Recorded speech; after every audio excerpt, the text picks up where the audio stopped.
Years ago, I heard a sermon that changed my life. In it, the pastor said Genesis 3:15 and 16 can be viewed as the thesis statement of the whole Bible. That made me think. What if a thesis, that means one narrative from beginning to end, a whole story, not hundreds of little broken up ones? With that idea, I went to work reading it as one. Here's what we get. In the beginning, God created and said, "It is good, it is good, it is good." Interestingly, the words of the four rivers that surround the garden, when translated, are like rapid, increase, abundance. We're also told about all the precious metals and gold that existed, and it was called good. So then God made mankind and a special man, Adam. It was good. But for the first time, when Adam proved to be lonely, God said, "It is not good," and made a woman by putting Adam under a deep sleep, performing advanced genetic surgery, taking out a rib, and making a woman, Eve. In various myths, legends, and narratives, God gave them one command about a certain tree that they would somehow alter their consciousness and connection to Him in a way that God deemed destructive if they ate from it. They were tempted by a third party who was either given access or snuck in, called a Nakash, serpent or deceiver, who twisted words deceitfully.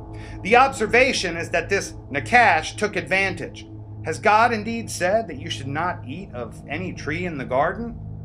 No, Eve said, just this one, the tree of the knowledge of good and evil. If we eat that one, we will die.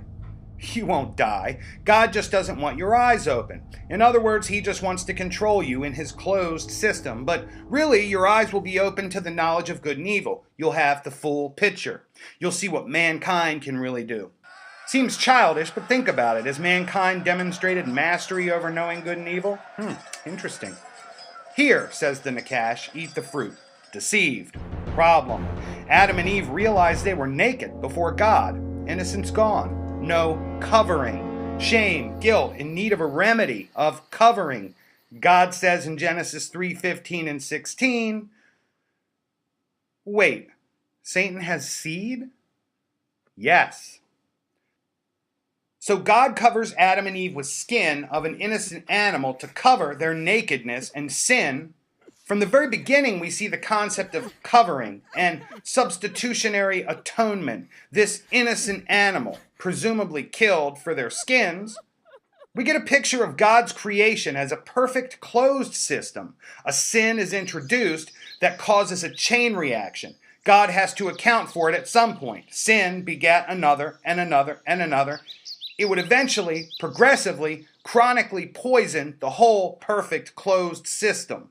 First Eve, then Adam, then this innocent animal. Now death is introduced into what had been eternal perfection. Mankind could no longer be in the physical or spiritual presence of God.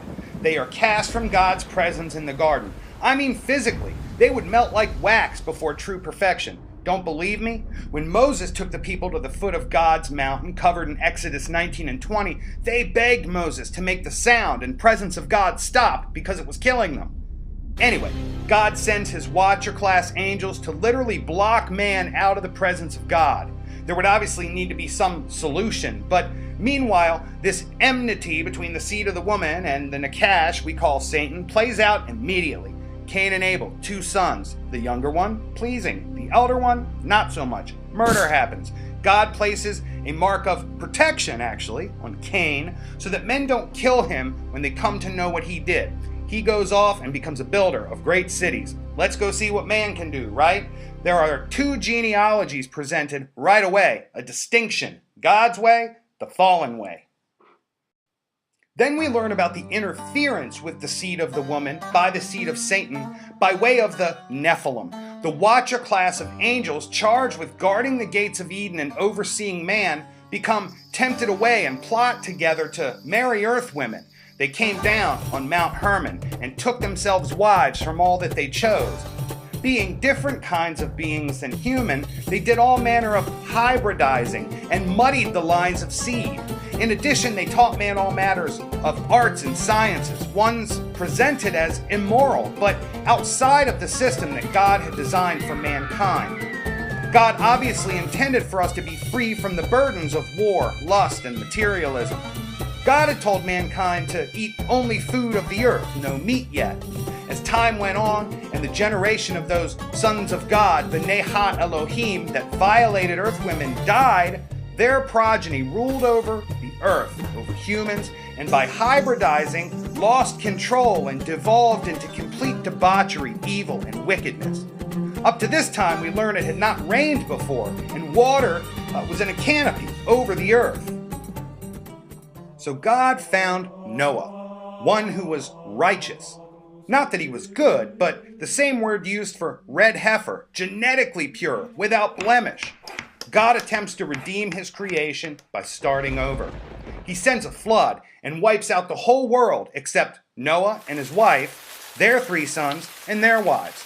The canopy overhead busted and the wells of the deep exploded up. This is so crucial to understand. Today, so many think sinful human beings compelled God to simply destroy the whole world. If there were not Nephilim muddying God's genetic creations and bloodlines, why would God destroy the whole world just because man said curse words or had a bad attitude? Don't we sin today more than they did in the antediluvian world? In fact, Jesus in prophecy says, in the last days it will be as it was in the days of Noah. Well, where is our flood? This flood had a designed purpose. The flood waters abate. Time goes on. The Nephilim are reduced in number by the flood, but end up reappearing later. So how did Nephilim end up here after the flood if God destroyed all? There's what theologians call a second incursion on the earth. But no, the Bible clearly says that prior to the flood, all flesh had been corrupted. All means all. That includes the wives of Noah's 3 sons, Shem, Ham, and Japheth. But now there are only 3 muddied, and when they have children with the pure Shem, Ham, and Japheth, their kids will only be a quarter hybrid, then an eighth, and the grandkids, gone in a few generations. But the Bible says Ham did or saw something to his father while naked that results on a curse on Ham's grandson, Canaan. And as we know, since Abraham, several generations down the line, would encounter and fight Nephilim, Genesis 14, that Ham's sin involved somehow keeping them around. The passage is confusing, no doubt incomplete, but what is clear? The issue had something to do with nakedness and covering, a theme we see continuing. And did Noah curse Ham? No, he provided Ham a substitute and cursed his grandson Canaan. Then we learn about this Gibborim, larger than life, a giant, mighty hunter before God, a celebrity, Nimrod, or as noted in secular history on the Sumerians' kings list for our atheist friends, Enmerkar. The Tower of Babel, all over again, we can be as gods, our eyes will be opened, we are so technologically advanced, let's build. In God's perfect closed system, now infected by sin, people go from living for hundreds of years to under 100 if they're blessed. Sin has this effect of being chronic, progressive, and fatal. Of Ham's line and a few in Japheth's line, tribes from fallen ones in Nephilim spread around the globe after God confounded their languages. As they spread to the 4 corners, cultures we would recognize today took root. Noah's other son, Shem's line, remained pure, no Nephilim descent, further verifying that God would protect the passing of his line of seed. This is verified by genealogies being compared to the cultures of secular world history. So more generations passed. In Genesis 12, God targets a man named Abraham, a descendant of Shem, for a special task.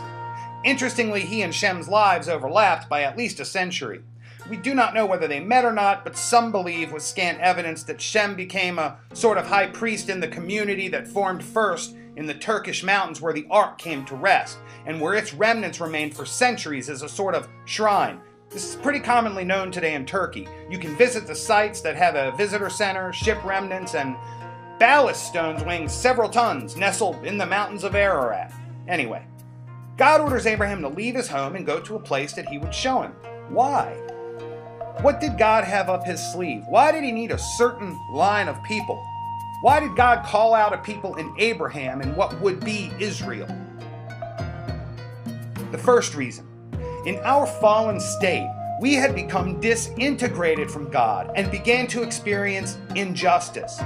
Over countless generations, man's emptiness and longing replaced the memory of God. They had forgotten him.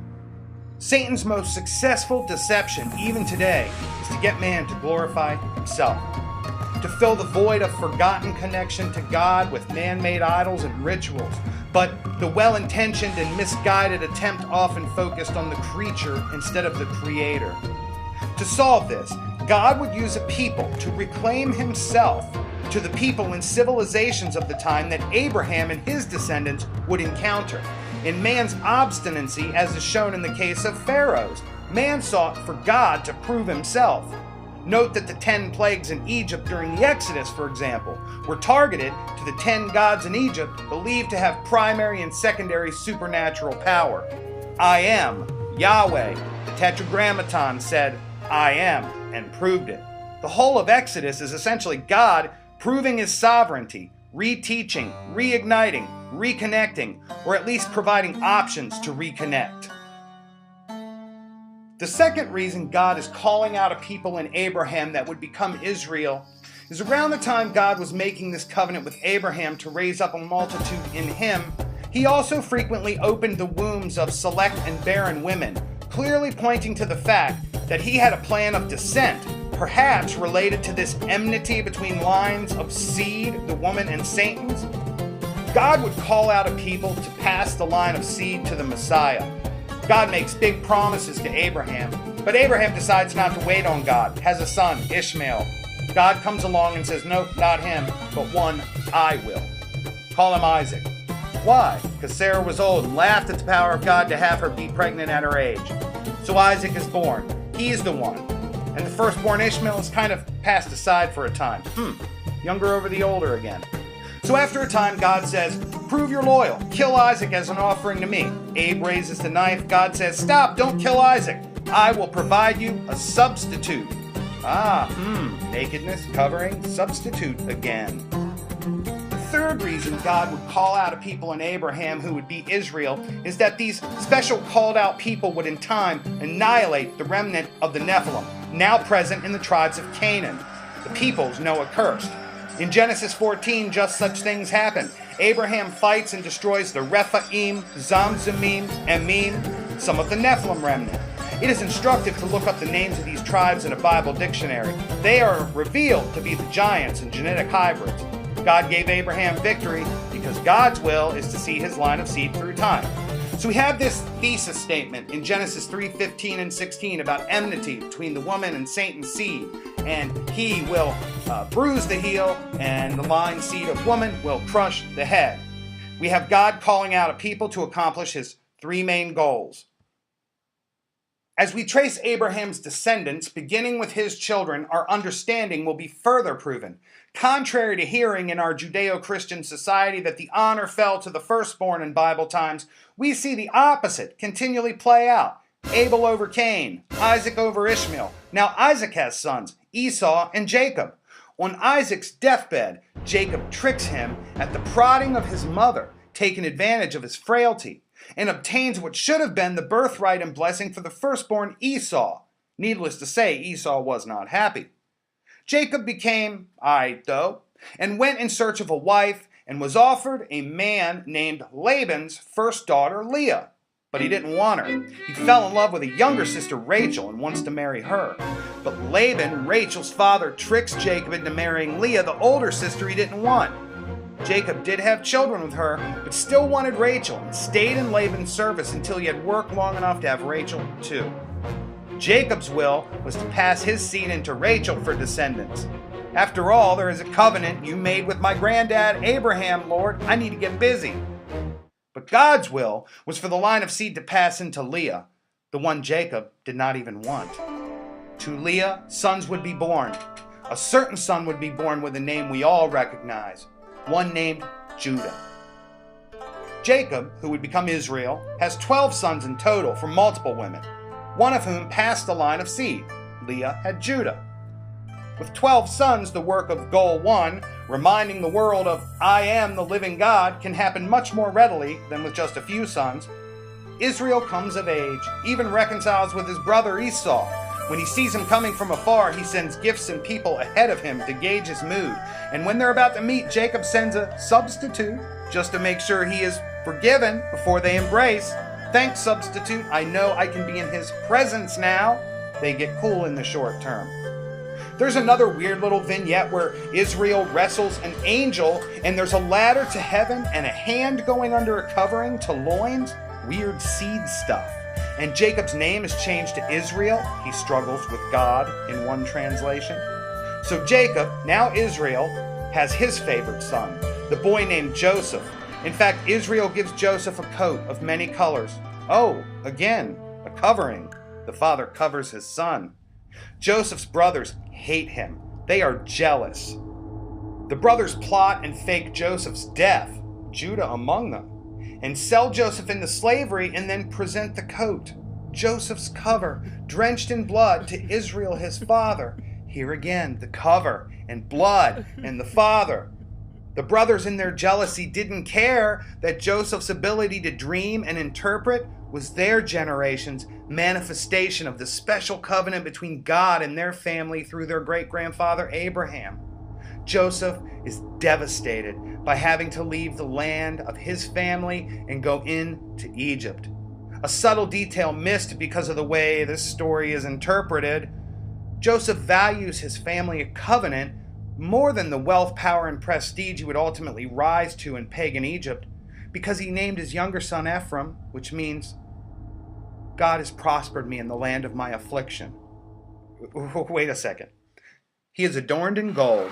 He stands beside Pharaoh as number 2, and the whole society bows to him as he goes by on chariot. But this he calls the land of his affliction. That last little part's not mine, it's Vodi Balkum's. Interesting though, God uses Joseph to bring the Hebrews into Egypt, setting the stage for his glory as he would lay waste to the pagan gods of Egypt and make himself known to the civilized world of that time. As second in command in Egypt, some believe Pharaoh himself, Joseph remained devoted to God and his great-grandfather's covenant. He takes the name Zaphanath-Paneah, which ironically in Egyptian means the beloved of Anu. Interesting when considering the modern emergence of intervention theory with the Annunaki and the Bible's frequent references to Anu, the sons of Anak, remnants of giants of the Nephilim. Anyway, while all this is happening, Joseph's brother Judah is back in the land of their covenant, dealing with some interesting life twists of his own. Judah leaves his brothers and in the course of events meets a Canaanite woman, marries her, and by her has 2 sons named and Onan. The Bible tells us was wicked in God's eyes and was struck dead, but not before leaving behind a widow. This poses an issue if the transmission of seed is one's life's mission. Judah goes to his other son Onan and says, hey, take your brother's widow to bed. He does that, but Onan relieves himself on the floor, citing the inappropriate nature of his father's request. God did not like that and struck him dead too. The widow, Tamar, now in mourning, again fully covered her features. One day Judah sees her, and not recognizing her, mistakes her for a harlot, propositions her for sex, material wealth in exchange for sex. Luckily, Judah found favor with God.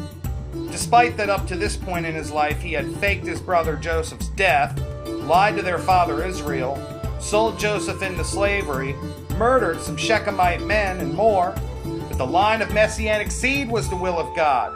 The Bible does not indicate whether as part of the covenant his family had with God he was aware of the unique mandate, but it cannot be overlooked that in an entire book about Joseph, one out-of-place chapter tells this macabre story full of a depraved man being rewarded and one who did barely anything being struck down. But we must remember that God has a specific will to be accomplished. Judah's actions seem so deliberate, it is as if he is aware of what must be done. So the Bible is loaded with genealogies and these weird stories that our culture has turned into morality lessons. Joseph, for example, hates Egypt, but we say, oh look, he was faithful, so God made him rich. Unfortunately, we missed the point. We clapped for old Miss Smith at the Bible study when she pronounces the name Mahulalel. Yay, clap. But wait, think about it. The Bible has genealogies. Why? It's a battle between lines of seed. In his book, The Benedict Option, Rod Dreher defines the tenor of modern Western Christianity as morally therapeutic deism. Unfortunately, we read the Bible this way. We have the Ten Commandments and Jesus' golden rule as our standard, and we interpret the behavior of biblical characters as right or wrong based on it. But now we change our view.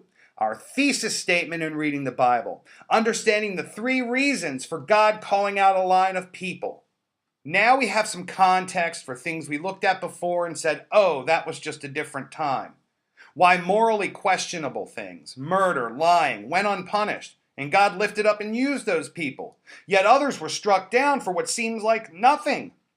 In addition to the actions of men like Judah, Abraham lied to Pharaoh about Sarah, his wife, being sister. And God revealed this to Pharaoh in a dream. Ironically, that act alone could have destroyed Egypt. This was not punished. At one point in a strange few verses, God almost struck Moses dead for some seemingly obscure reason. Now, back to Joseph, who by all appearances had lived a model life, stayed true in his heart to God, but stayed and prospered in Egypt. He married a daughter of one of the priesthood of An, another reference to Anu. The daughter's name was Anyaset, Asenath. The Sumerians referred to these gods as Annunaki, those who from heaven to earth came, on Mount Hermon, in the days of Jared, the sons of God, Genesis 6. As a famine put the family of Israel at risk, Joseph used his power to bring his family into Egypt where there was plenty. Benjamin, the youngest, was taken as ransom to ensure the brothers would return with Jacob, Israel, to Egypt. Although Judah stepped in and offered himself to Joseph, saying, "No, please let the boy go. I will be his substitute." Judah was redeemed for his earlier sins. And Joseph would trick his dying father, as his grandfather had done, by switching the hand of blessing from the older onto the younger. So the book of Genesis ends with another example of either covering, blood, or substitution. Over centuries, God's chosen covenant people became enslaved to the Egyptians in Egypt. All the while, God is still attempting to accomplish his goals, exposing himself as sovereign before the cultures of the world. Moses would end up rising up as a leader and leaving Egypt in shambles, led the Israelites, now a multitude, out of Egypt and back toward the land of promise. The land that had far fewer remnants of the Nephilim, because the Israelites' own enemy from time to time would cross into Canaan and destroy the tribes. God used Pharaoh's own defects of character to destroy themselves and some of the enemies of Israel in Canaan. On the eve of Israel's departure, the firstborn of the Egyptians were killed, and the blood of the lamb was used to cover the door of the covenant people so that the destroyer plague might pass them once again, covering blood. And contrary to the narrative always saying firstborn supremacy, we see the firstborn brought down. Abel over Cain, Isaac over Ishmael, Jacob over Esau, and so on. Moses led the people out to the foot of the mountain of God, yet in their fallen state, they could not be in the presence of God. The sound and presence of God was enough to scare them so bad, they begged Moses to intercede. In their sin, both physical and spiritual, they had to engage in all number of cleansing rituals for days before being able to even stand at the foot of the mountain. Exodus 19 noted that even touching the mountain of God meant death. As there had been 12 sons, now 12 full tribes would emerge. Now God's mission in having a chosen people is being accomplished. He is preeminent in the world and will now give his law. A priesthood is raised up in the tribe of Levi to administer its rituals. At the center of it is a system of sacrificing an innocent animal whose blood will cover the people for their sins. God reminds them of the garden again. He is still passing a line of seed through the characters and events shared about them in Scripture. The remnants of the Nephilim are still being destroyed as the books of the law, judges, prophets progress. The references to all the various encounters with the remnants of the Nephilim abound. Video description. We then begin to see the relationship of the law to the people, their inability to keep it, their punishment, redemption, all the while sacrificing animals, blood covering, and over and again. Finally, Israel, now a nation, reaches its apex under King David from the line of Judah, the man who himself destroyed what may have been the last of the Nephilim, with Goliath and his brothers, 6 fingers, double rows of teeth. As king, he himself would sin from time to time. The whole history showed, and the prophets echoed, that man could not keep God's law, God's perfect law. They were trapped in a seemingly endless cycle that went all the way back to the beginning. All the while, prophets heralded the coming of the promised Messiah who would come from the line of seed God protected through time. Then, finally, after 400 some years of silence, when the prophets stopped speaking, the angel appeared to Mary and said, "You will conceive by the Holy Spirit." The Savior of his people was born. He began his ministry, brought a fitting 12 unto himself and taught. He honed the mark of God in them. The only problem with this seemingly perfect story is that all the while Satan continued to say, "Did God say this? And did God say that?" Israel, God's chosen people, had been duped into ritual. All those times back in the land of Canaan that God said, "Destroy them all, leave not one living, or their things." Time and again, people like Joshua's Achan had kept Nephilim material, and God destroyed all of them. For all the atheists, that point to God as a butcher for the killing of the Canaanites, this narrative should more than make up for that.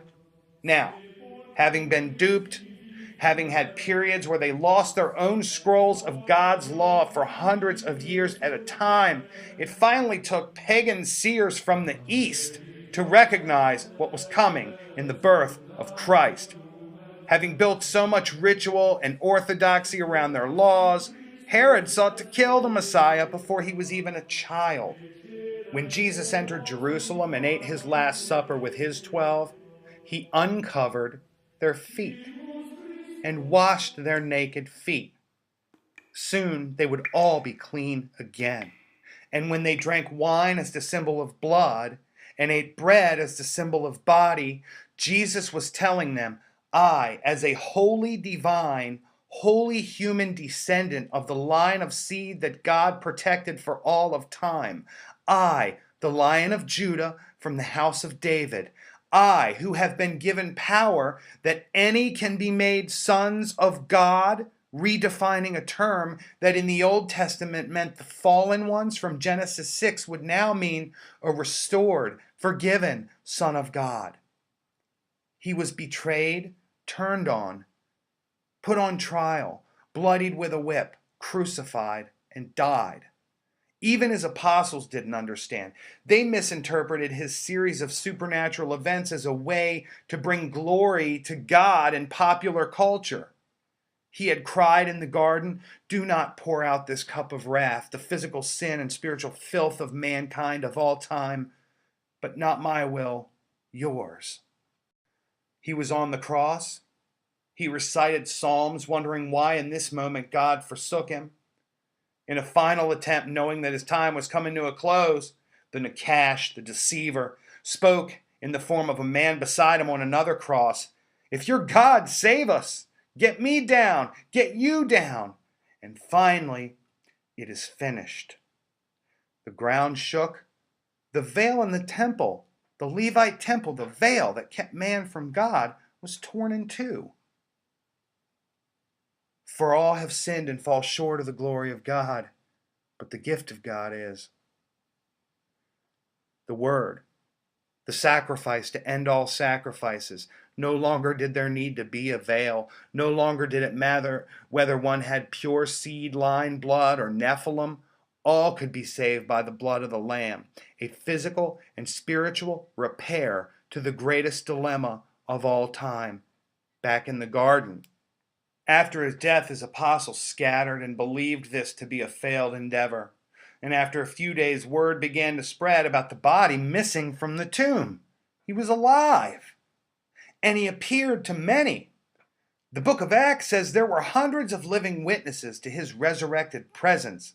And in case there was any question about who he was, he told the men on the road to Emmaus that Moses wrote about him. So for us, what must we do? Be born again, born of water, physical birth, and born of the Spirit, meaning born into Jesus Christ as sons and daughters of God, Jew or Gentile, Nephilim or Israelite. The forgiveness of God was penal, not because we said a bad word, but because we had a very tangible blotch that was destroying the order of the natural world. All of creation cried out for us to be cast into the pit. But God, in his act of sacrificial love, accomplished the greatest act in human history. This is the gospel. God sacrificed his only begotten Son to cover us in our nakedness. Now, no matter what, Jesus has conquered death. He repaired the sin in the garden and restored us to God. Now we must consider if we are willing to humble ourselves, not listen to Satan who says, glorify yourself, we're so smart with our technology and advancement and gender this and that, and man is the pinnacle, and listen to the still small voice who says, blessed are the meek. The Bible is the story of the redemption of man, from the thesis to God's three purposes. Feel free to look for morality stories, but the most real thing in the world is where we stand in the context of this story. Oh yes, and the book, the Bible, 66 books. There are others to be sure, but 66 we know, sufficient books. Over 40 authors spanning 1,500 years. For those that doubt, were never originally intended to be put together into one book. Let that sink in.